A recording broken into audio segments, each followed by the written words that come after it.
What do you do when the person you love is disappearing right in front of your eyes, but they deny anything is wrong? You see the weight in their shoulders, the ghost in their eyes, the person you knew slipping away into a shadow.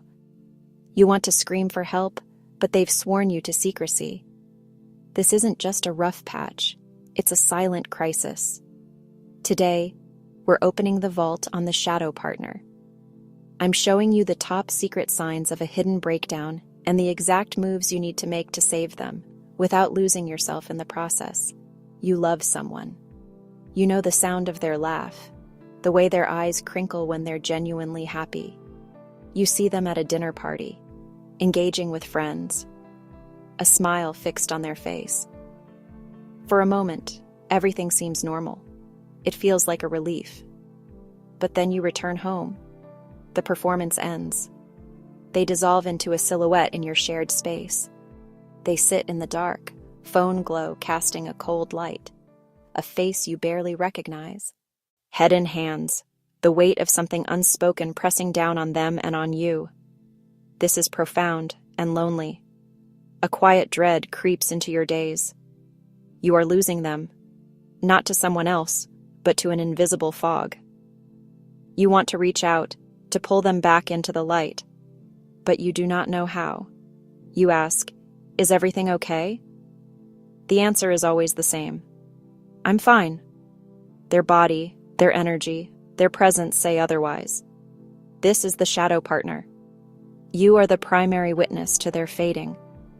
It's a grief that happens while they're still here. Shared jokes fall flat. Easy intimacy becomes a memory. You speak softer, tiptoe around triggers. You feel responsible to manage, to contain, to hide the cracks. You're the keeper of a secret that isn't yours. The weight is immense. This withdrawal is real, a form of hiding. Often the precursor to a quiet breakdown behind a facade. They're not trying to hurt you. They're protecting themselves from unnamed pain or shame, building a fortress of solitude, leaving you on the other side of the wall. Your challenge: reach them without tearing down defenses so they don't retreat further into the shadows. At first, the signs are so small they are easy to dismiss, like tiny cracks in a foundation. You might rationalize them away. They begin working longer hours, staying late at the office, bringing their laptop to bed, creating a digital barrier between you. You tell yourself they're just dedicated or stressed about a project. Their fuse becomes shorter. They snap over small things, a misplaced set of keys, a question about their day. They might immediately apologize, but the sharp edge of their irritability lingers in the air, making you hesitant to approach them with anything but neutral topics. The home, once a sanctuary, begins to feel like a minefield. Then the phrase appears more and more: "I'm just tired." It becomes a powerful shield, a conversation ender. It is plausible. Life is tiring. But this is a different kind of fatigue. A soul-deep exhaustion sleep does not fix. It makes once enjoyable activities, going for a walk, cooking dinner together, feel like monumental chores. Quality time becomes pressure. You notice them avoiding it, preferring to scroll on their phone or retreat to another room. You walk on eggshells, constantly monitor their mood, try to anticipate what might set them off or push them further into their shell. You become a master of gentle prodding, trying to make them laugh, suggesting activities, attempting to fix a problem you can't even see. In doing this, you also keep their secret. You present a united, happy front to friends and family, cover for their absence with excuses about work or fatigue. This is heavy, draining work for one person. It slowly isolates you too. This pattern of apathy and overwork is toxic. Apathy robs them of joy and connection. They stop wanting to go out. They lose interest in hobbies. The future you plan together becomes a topic they avoid. They exist in a draining present, and they pull you into it.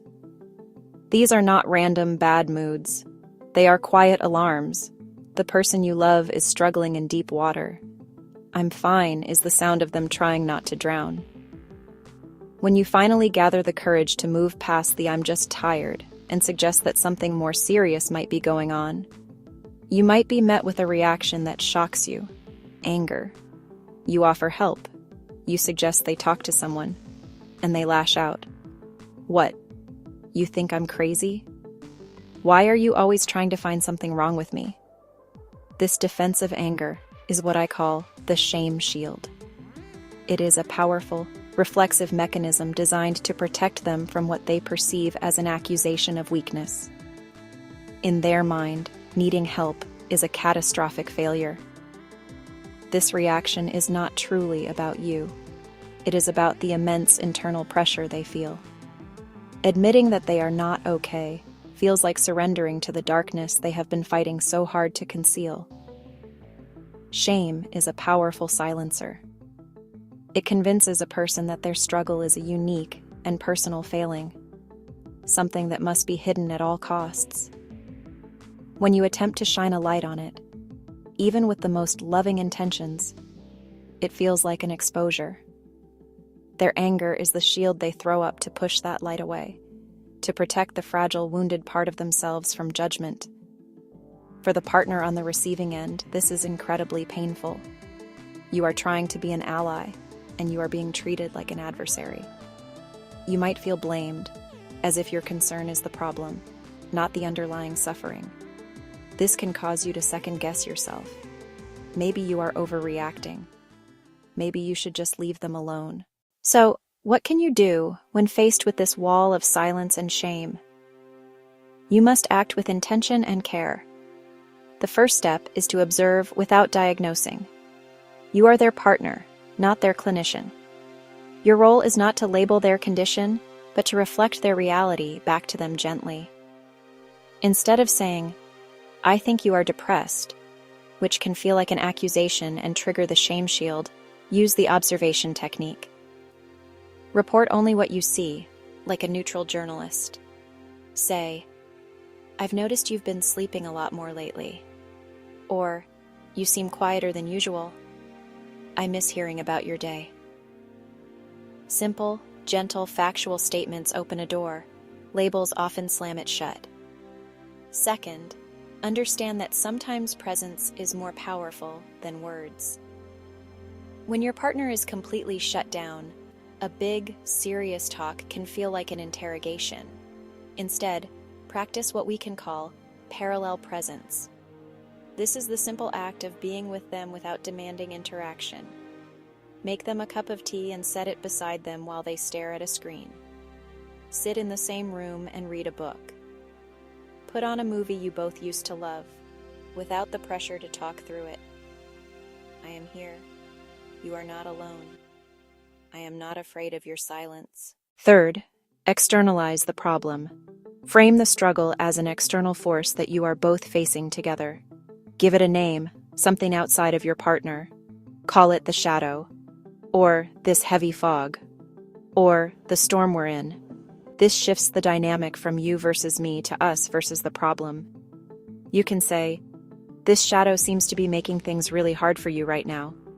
Or, "I want to help us fight this fog together." This language separates the person from the illness. It makes it clear that they are still loved and valued, and that the struggle is the enemy, not them. Fourth, you must set clear boundaries and call for reinforcements when needed. You are not a therapist, and you cannot carry this burden alone. It is not your job to fix them. You must be clear about what you can and cannot do. For example, "I can listen for as long as you need, and I will always be here to sit with you. But I cannot manage making appointments for you with a doctor. Can we ask your sister or a trusted friend to help with that part?" You cannot be a lifeline for someone else if you are drowning. This brings us to the most critical and often most neglected part of this journey: your own self-care. The stress of loving someone through a mental health crisis can be immense, and it can take a toll on your well-being. You may experience anxiety, have trouble sleeping, feel a persistent sadness. This is sometimes called secondary trauma, and it is a very real risk for caregivers. You must apply the oxygen mask rule with fierce discipline. Secure your own mask before you can effectively help the person next to you. You need your own confidential support system. This is not a betrayal of your partner. It is a prerequisite for survival. Find 1 or 2 people you can talk to honestly. A trusted friend who can listen without judgment. A sibling. A professional counselor. While gentle observation and patient presence are your primary tools, there are moments when things escalate beyond what you can handle alone. It is crucial to recognize the red flags that signal an immediate need for professional intervention. If your partner begins talking about hurting themselves or expresses feelings of hopelessness about the future, this is a crisis. I wish I could just disappear. You would be better off without me. These phrases must be taken with the utmost seriousness. These are not cries for attention. They are expressions of profound pain that require an urgent response. Watch for drastic changes in behavior that disrupt basic functioning. Complete loss of interest in all activities. Inability to get out of bed. Refusal to eat or maintain personal hygiene. A significant increase in alcohol or drug use. Withdrawal from their job, friends, and from you. Isolating themselves entirely. These signs mean the shadow has become all-consuming. You must act now.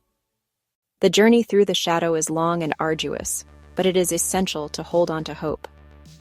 The shadow is not always a permanent state. People do recover. With the right support, therapy, medication, lifestyle changes, the steadfast love of a partner, the fog can lift. The person you love can return, not necessarily as the exact person they were before, but as someone who has weathered a profound storm. Recovery is rarely a straight line. There will be advances and setbacks. Many couples emerge with a new, deeper understanding of patience, resilience, love. You are not alone in this fight. The shadow isn't permanent, but the silence can be. If you are a shadow partner, drop a candle emoji in the comments so you know you aren't alone without having to explain your whole story. Subscribe for the tools to keep your light burning while we fight the shadows together. Us versus the shadow. Together, toward the dawn.